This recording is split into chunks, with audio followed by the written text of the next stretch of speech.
كعادة نادي الزمالك وكعادة اللعيبة وكعادة قلة الخبرة، ما لهاش مسمى تاني غير كده. قلة خبرة عند لعيبة. مفروض ان هم كبار، ومفروض ان هم لعيبة دولية، ومفروض ان ما الاخطاء العبيطة اللي بتشوفها في الملعب ديت ما تطلعش من لعيب مثلا زي محمد صبحي. يعني انت كنت هتكلف فرقة، او كنت هتخرج الفرقة من بطولة.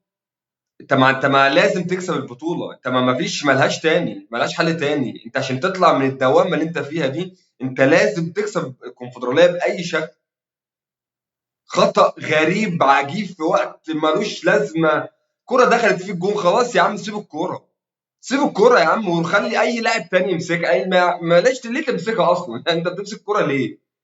تمسك الكرة ليه؟ طب ما تسيبها. يعني أنت لو مسكت الكرة السنتين أنت مسكت فيهم الكرة دول، عملوا لك إيه؟ ما عملوش حاجة. ما تسيب الكوره يا عم هم هيروحوا يلعبوا، هيحطوا الكوره على السنتر، عقبال لما لعبها هتروح. لسه في برضه السنتين اللي انت بتتكلم فيهم دول قله خبره بطريقه غير طبيعيه. يعني خطا ما يعملوش لعيب ناشئ. يا جدع الواد اللي اسمه محمد الشناوي، الحارس الرابع ولا الثالث اللي في النادي، ما عملش خطا زي كده لما لعب الفتره اللي لعبها. ما عملش اخطاء زي اللي انت بتعملها دي. اخطاء ساذجه بطريقه مستفزه. مباراه انت كسبت، بس مباراه كاداء انت قاعد مباراه ممله. لعيبه بطيئه في الملعب. حسام عبد المجيد ماسك الكره بيتباطئ في كل لعبه بيلعبها. محمد اسماعيل قلت ايه يا عم؟ ايه اللعب اللي انتوا بتلعبوه ده؟ انت مش فاهم انتوا ايه ده؟ ليه كده؟ ليه انت المفروض بتلعب على ارضك وسط جماهيرك. الارض كويسه والناس الدنيا تمام وجايب جون في التاني. ما تلعب يا عم، والعب وسرع الكوره والعب وروح وهاجم. انت ما بتلعبش الفرقه اللي هي الخطر قوي يعني. ما بتلعبش فرقه خطر عليك، ما عندهاش مهاجم شرس، ما عندهاش لعيب تقيل في نص الملعب. بيلعبوا، بيتنقلوا بالكوره كويس، بيمسكوا الكوره عليك كويس، بس انت السبب في اللي هم يعملوا كده. انت السبب في اللي هم يمسكوا الكوره ويتنقلوا عليك كده. عندهم اللي هم بيمسكوا الكوره بيباصوا كويس ماشي. لكن انت ليه؟ انت اساسا رتمك كله في المباراه، رتمك كله بطيء، رتمك كله بطيء جدا جدا. في كور كتير جدا كانت رايحه تروح بيها انفرادات وتروح بيها بكور تاني اسرع وتعمل بتشكل بيها خطوره اسرع، بس برضه ما فيش.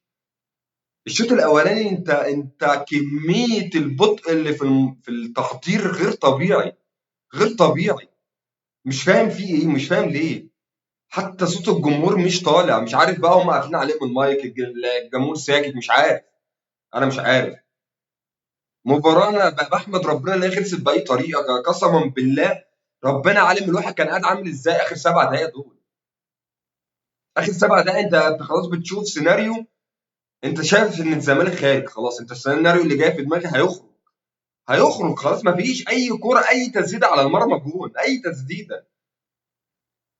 ما مش عارف يعمل فيها اي حاجة الجزيري. انتوا ليه توصلوا الموضوع لكده؟ انتوا ليه يعني انت هتلاعب بنفس الاداء اللي انت لعبته ده، او بنفس الشكل اللي انت لعبته ده، هتلاعب شباب بلوزداد كده؟ مش هتكمل. ولو وصلت النهائي ولعبت مثلا الوداد في النهائي، او لا قابلت الوداد، هتعمل ايه قدام الوداد بالشكل ده؟ مش هتعمل حاجه. هتخسر كل حاجه. طب ليه الكره تبقى في ملعبك وتخسر كل حاجه في ثانيه؟ ماتش انبي قلنا ماشي يا عم، انت خسرت والوقت والدنيا منك، كنت لازم تدوس وتكسب وهتاخد فتره راحه. ماشي يا عم انت خسرت، وقلت ماشي قدر الله ما شاء فعل. منك ده كنا هتفرق معاك جدا الدور الثاني. هتبقى متقدم على الاهلي ب6 نقط ومتقدم على بيراميدز ب3 نقط. ليه تعملوا كده؟ ليه؟ ايه الداعي وايه السبب؟ ما انتوا نفس اللعيبه اللي لعبتوا وكنتوا بتلعبوا بشكل كويس في ال7 ماتشات ولا ال8 ماتشات اللي فاتوا. ليه؟ ايه لازمتها التراجع اللي ملوش داعي ده؟ بدني ماشي، ضغط مباراه برضو ماشي، بس ده ماتش، هي ماتش بطوله. هو ماتش واحد يأهلك وماتش واحد يخرجك. مش طبيعي اللي بيحصل ده يا جماعه، والله ده مش طبيعي. انت مستني ايه؟ عايز ايه؟ ليه الاخطاء دي تحصل؟ وليه تلعب بالشكل ده؟ ليه تخلي الجمهور قاعد على اعصابه؟ ان قاعد خلاص دمك محروق من اللي انت شايفه في الملعب، عمال ماسك التليفون او بتفرج على الماتش، عمال ازعق. يا عم العب كرة لقدام. التحضير اللي ورا ده ما بيجيبش اي نتيجة. بتموت رتم المباراه، واللعيبه التانيه بتكون رجعت وبتقف في مكانها وبتمسك والدنيا وبتدي فرصه لان اللاعب الخصم يعمل اسكان مره واثنين وثلاثه وشوف هو واقف فين. مفيش الكره السريعه. الكورتين اللي انت رحتهم بهجمتين كويسين جبت منهم جون. الشوط الاولاني مسجل جونين وعامل كذا كره خطر وكورتين في العارضه والدنيا معاك ماشي، بس برضه رتمك بطيء، رتمك بطيء جدا جدا. رتمك بطيء بشكل مش عارف ليه، مش عارف. النهارده اليوم او ماتش غريب قسما بالله. قبل الماتش دوت انا قاعد كل شويه ابص في التليفون عشان الساعه تيجي 6 عشان اتفرج على الزمالك لما يلعب. قاعدين كلنا مستنيين اليوم دوت عشان نتفرج عليكم وعشان نشوف الفرقه وعشان وحشتنا الفرقه وحشتنا نتفرج تاني على الماتشات. لكن ليه تعمل كده وتخلي دمنا يبقى محروق لاخر ثانيه وتبقى قاعد على اعصابك كمشجع لاخر ثانيه؟ ليه ملاش داعي، مش عارف. ملاش تفسير. الحمد لله. الزمالك بيظهر اللي هو يفوز على أطوبه وكمل مشوار في الكونفدرالية بعد كل الفرق المصرية ما خدت على وشها وخرجت. برضو على الفكرة ديت الخروج بتاع الفرق المصرية دي إذا كان الأهلي أو المصري أو بيراميدز دي حاجة إيجابية وحاجة سلبية. يعني أنت برضو بص فيها. بص بقى أنت كواحد ككروي بشكل أدق بقى. سيبك من التحفيل والكلام ده. لو بصيت فيها بشكل تاني، عندك الأهلي ما بينافسش في أي بطولة تاني. هو ما عندوش غير الدوري، هم 6 ماتشات اللي هيلعبوا. هيموت نفسه على ال6 ماتشات دول. أنت هيبقى عندك الكونفدرالية ماشي، بيراميدز بتلعب في الكاس ماشي، بس برضه طريق بيراميدز للكاس مش صعب. كده كده بيراميدز أساسا مستواه مش حلو، فما أعتقدش ليه هتاخد الدوري السنة دي. المصري نفس الكلام. هم هيريحوا أكتر منك، هياخدوا وقت أطول. فأنت لازم تستغل أي فرصة تجيلك.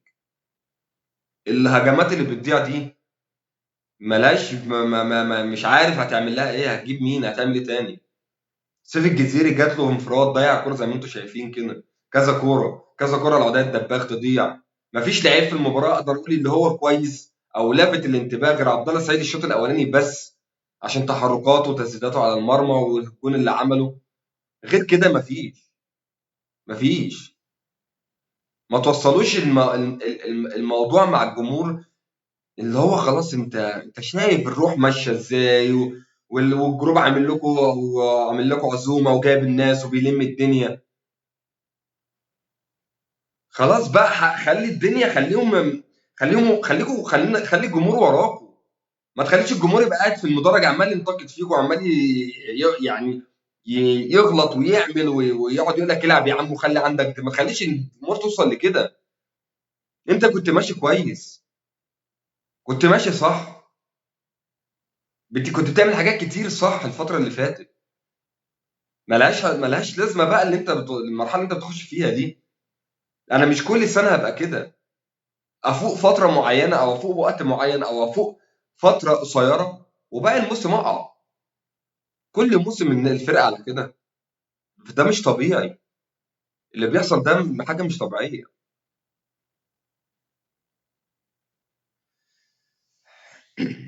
الزمالك بيبدا الشوط الاول او ملخص الشوط الاول اللي انا شفته يعني. زي ما انا قلت رتمك بطيء. مفيش جمل سريعه. مفيش تمريرات سريعة 1 2 وتتحرك وده يجي وده يغير الاتجاه وده يغير ملعب ويغير الكرة من الزحمة للفاضي. مفيش الكلام ده. الشوط الأولاني كله مفيش الكلام ده. الماتش كله مش الشوط الأولاني بس.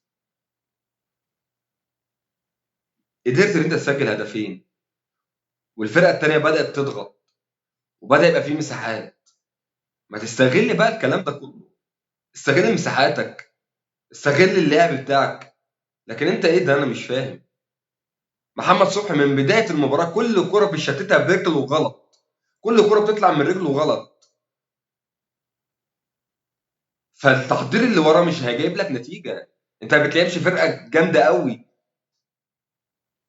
فانت خايف اللي هي تهاجمك او حتى بتحضر ورا عشان تعمل تخلخل في الدفاع عشان تعمل اللعيبه تتحرك بتاعتك. مفيش الكلام ده. اللعيبه اللي اساسا اللي قدامك هو لاعب، هو ده امكانياته.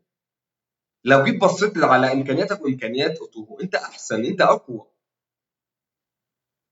برضه ده مش مبرر. لو لعبت شباب بلوزداد بنفس الطريقه هتعمل ايه؟ هتعمل نفس الاداء ده؟ هتلعب بنفس الطريقه دي؟ مش عارف. مخليني انا هكمل معاك، انا كده كده مكمل معاك للاخر، بس مخليني ما عنديش ثقه. انا ما عنديش ثقه انت هتقدر تكمل فين، هتروح لحد فين، دي مش قادر احددها. ممكن العب يا عم العب حلو واخسر، بس على الاقل تكون لعبت كويس، على الاقل تكون عملت اللي عليك في الملعب. لكن انتوا بقالكوا اخر ماتشين دولت مش فاهم في ايه. حتى هناك برضو، الماتش اللي لعبتوه هناك برضو، بس بقى قلنا يا عم الصيام والناس بتلعب الساعة 3 والجو حر والملعب ومش عارف ايه. بس مش، طب انت هنا ما عندكش حجة. مش فاهم الصراحة يعني، مش فاهم الموضوع ماشي ازاي. الحمد لله، الحمد لله على المكسب. النتيجة كانت ممكن تتغير في لحظة، المباراة كانت ممكن تروح منك في لحظة، كان ممكن تخرج في ثانية بسبب أخطاء. حتى برضو مشاركة صبحي علامة استفهام كبيرة جدا جدا جدا. انت بتشارك صبحي ليه؟ مش عارف. انت عندك المهدي ماشي كويس وماشي بشكل كويس، ليه ترجع صبحي؟ مش عارف. هل هو في مستواه؟ برضو مش عارف. ممكن تكون شايفين حاجة انا مش شايفها. ايه اللي بيعمله زيادة؟ انا مش عارف. انا مش عارف. انا على فكرة من زمان مش مقتنع ان صبحي حارس مرمى جامد. هو كويس بس مش اللي هو. اخطاؤه كتير جدا جدا جدا. مشكلة عواد حلوها. عمل ايه اكتر؟ عمل ايه عواد؟ مش فاهم انا لحد اللحظة دي. مش عارف عواد عمل ايه. طب نتيجة التحقيق تطلع؟ مش عارف برضه. طب قال ايه في التحقيق؟ برضه مش عارف. طب اتغرم اللاعب؟ اتغرم. طب ليه بقى بيداسين على اللاعب قوي كده؟ مش عارف. مش عارف هتستفاد ايه لما اللاعب يروح يشتكيك بعد كده؟ هتستفيد ايه من لاعب انت هتحتاجه الفترة اللي جاية، او ممكن تحتاجه في اي وقت؟ هتستفاد ايه؟ خلاص لاعب وغلط اتعاقب.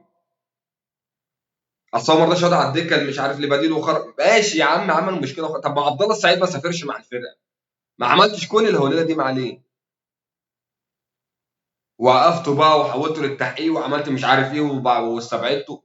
لا لا، اللي بيحصل مش طبيعي مع محمد عواد على فكره. اللي بيحصل مش طبيعي. ده ظلم، ده ظلم كده، ده ظلم اللي بيحصل ده. ظلم اللي محمد صبحي يلعب وهو مش في مستواه. ده بص على مصلحه الفرقه، ما تبصش على مصلحه اللاعب لشخصه. القايمه طلعت خلاص، مهدي موجود، يلعب مهدي. هو اساسا من غير ما القايمه تطلع مهدي اللي ماشي كويس يلعب، حتى لو مش هيروح، حتى لو مش هينضم للمنتخب، بس هو اللي ماشي كويس يلعب. اللعيبه اللي ماشيه كويس هي اللي تلعب. بص لمصلحه الفرقه قبل ما تبص لمصلحه اللاعب. مش عارف الصراحه ليه توصلوا الواحد اللي هو يبقى قاعد مخنوق وقاعد متضايق وقاعد متعصب. ملهاش داعي. كل اللي حصل في الملعب النهارده ملوش داعي. انا مش لاقي له مبرر. مش لاقي له مبرر. اللي شايف ان الزمالك لعب كويس دي وجهه نظرك، انت تحترم. انا من وجهه نظري انا شايف ان انت ما لعبتش النهارده كزمالك. هجمتين رحت بيهم، الهجمتين الصح اللي رحت بيهم بقى كورتين بكره سريعه قدرت تسجل منها هدفين. غير كده مفيش. شوف يا باشا، انت ليه معتمد على عوامل مش مالهاش مش في الكوره اصلا. ان انت تخطف جون، ان انت ترجع، ان انت تبقى المفروض هم اللي يعملوا كده، هم اللي يهدوا الريتم من الضغط اللي عليهم. هم اللي يهدوا الريتم من ضغط الجمهور اللي موجود. هم اللي يهدوا الريتم من كتر كل شويه كوره في الثانيه في الثالثه. مش انت اللي تقعد تهدي الريتم بالشكل ده. فوقوا، يعرفوا انتوا فين. انتوا في نادي الزمالك. مش الزمالك اللي يقعد يضيع وقته ويقعد اللي هو ياخر الكره وياخر الهجمه بالشكل دوت، واللعيبه تبقى عندها اخطاء ساذجه ما يعملهاش لعيبه ناشئين. طب ده لو لاعب ناشئ عملها هديله عذر، اعمل لك يا عم ما عندوش خبره. لكن مفيش. مفيش.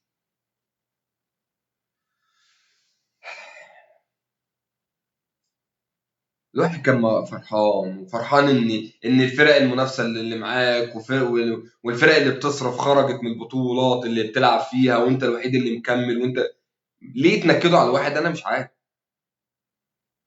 سيبك من اللي انا فرحان على الفوز. يعني انا على الفوز انا فرحان ان انا كسبت، بس الشكل ما يطمنش. برضه هرجع اقول ان ده نفس الكلام اللي كنت بقوله الفيديوهات اللي فاتت، ان الاداء مش احسن حاجه. الاداء اخر 3 4 ماتشات بدا يرجع تاني، وبان لما وقعت في ماتش انبي. مش عارف الصراحه. مش عارف. مش عارف الواحد هيقول ايه الصراحه يعني. انت عايزين ايه تاني؟ انا مش عارف. حتى الشباب بلوزداد مش الفرقه القويه قوي، او مش فرقه قويه. طبعا هي فرقه كويسه، فرقه محترمه وعندها جمهور كبير، وهيبقى ماتش صعب في الجزائر، بس مش اللي هي اللي انا اقلق منها المفروض. مش اللي هي اللي انا اقلق منها واللي انا ابقى رايح هناك انا قلقان. لكن انا قلقان من الاداء اللي انا بشوفه، ومن الحاله بتاعت اللعيبه اللي انا بشوفها، ومن الاخطاء اللي ممكن تكلفني خروج من بطوله او تكلفني خساره بطوله. وانا في اشد الحاجه لكل مباراه وكل نقطه في كل مباراه وفي كل بطوله انا لازم اكسبها عشان اقدر اكمل. انت لو ما قدرتش تاخد الكونفدراليه السنه دي، هيبقى صعب عليك جدا جدا جدا، او صعب على المجلس اللي هو يفك القيد الموسم اللي جاي. حتى لو خدت الدوري مش هتقدر تلعب دوري الابطال، الا بقى عايز تدخل واحد بقى. انا قلبي ميت، فاهم؟ انا مقطعها. انا مقطعها يا باشا، واجي خد 6 مليون دولار اهوت، او 5 مليون دولار اهوت، او خد عايز فلوس تساوي المستحقات ديت وسوي الفلوس ديت وخد. بس اللي هيديك النهارده مش هيديك بكره. ما تعتمدش على واحد بس هو اللي ممول لك فلوس ومديك فلوس. ما تعتمدوش على واحد بس. اتمنى الفتره اللي جايه او التوقف دوت. انت عندك 4 لعيبه بس اللي رايحين المنتخب، وعندك باقي الفرقه موجوده. اتمنى بقى ان الدنيا تتلم تاني، والاوضه تفضل مقفوله، ويحصل تدريبات اكتر، والدنيا تبقى كويسه، ونرجع بشكل تاني. لان انا لو استمريت كده الدنيا هتبقى معايا في الكنافه خالص. مش هقدر اعمل اي حاجه الموسم ده. فربنا يسترها وتكمل البطوله على خير، والزمالك يقدر اللي هو ياخد البطوله. لان فعلا فعلا الزمالك محتاج البطوله ديت باي شكل من الاشكال، بالذات بعد ما اترفعت القيمه بتاعتها. فربنا يكرم وربنا يسهلها، والاخطاء اللي اللعيبه بتقع فيها تبقى واعيه شويه، و... وتخاف على اكل عيشها، وتخاف على اللعب، وتخاف على الفرقه، وتخاف على النادي، وتلعب بروح. فباذن الله الفتره اللي جايه ديت التوقف دوت يبقى فيه وقفه من كابتن معتمد جلال من كتر اللي الواحد فيه، واللي الواحد حاسه اساسا انا طالع لا برتب حاجه ولا انا بص. الدنيا معايا سايحه بسبب الماتش وبسبب اخر 7 دقايق. فان شاء الله كابتن معتمد يقدر اللي هو يلم اللعيبه، ويقدر اللي هو يشوف الاخطاء اللي بتحصل ديت ويعالج، ويقدر يشتغل على المهاجمين اكتر، والمهاجمين يسجلوا قدام الجون، والفرص اللي بتضيع ديت يستغلوها بشكل كويس. حتى انا كان في كلام كتير كنت عايز اتكلم فيه بخصوص الفرق اللي خرجت من البطوله، وبخصوص ان دوري الابطال والكونفدراليه بشكل عام، اذا كان مين اقوى ومين اقل، وايه الفرق اللي هنا قويه وايه الفرق اللي هنا مش قويه. لكن خلاص انا طالع قسما بالله نفسي مسدوده. طالع دم محروم من اللي انا كنت قاعد فيه. يا جماعه حسوا نفس اللعيبه دي تحس، او الجهاز الفني، او الاداره، او اي حد داخل النادي يحس الجمهور بيبقى قاعد عامل ازاي. يبقى قاعد حاسس الجمهور قاعد بره عامل ازاي، اذا كان في المدرج ولا ورا الشاشه، ولا بيتفرج على الماتش في اي حته. يبقى قاعد ويحس بيا انا كجمهور. انا ببقى قاعد حاسس بايه لما انت بتتعادل او بتخسر، او حتى بتكسب بس عندك اخطاء زي انت شايفها، او حتى بتكسب وادائك وحش، او حتى بيجي لك وقف كده 13 وقف كده. ليه 13 واقف في كده ليه؟ مش فاهم ايه 13 واقف في كده. رقم ما حصلش في التاريخ ولا هيحصل. قسما بالله ولا هيحصل. 13 واقف في كده. رقم غريب، رقم صعب، رقم مرعب. ما حدش مدرك يعني ايه 13 واقف في كده دي. ما حدش عارف العواقب اللي النادي فيها، وما حدش حاسس بالعواقب دي. لكن 13 واقف في كده، ده مش ده انا بحس ان الفيفا دي بيقبضوا فلوس، يعني بيقبضوا من شغلهم على الزمالك. يعني الزمالك ده لو جه فتره المشاكل بتاعته اتحلت ممكن فيفا تتقفل خلاص، مش هيبقى عندها شغل. انت الوحيد اللي كل شويه، ده على فكره بيأثر عليك. ده بيأثر عليك على مستوى بقى القاره بتاعتك، او على مستوى المحيط بتاعك. حتى لما بتروح تجيب لاعب، حتى لما تروح تتعاقد مع مدير فني، بيأثر عليك في كل حاجه.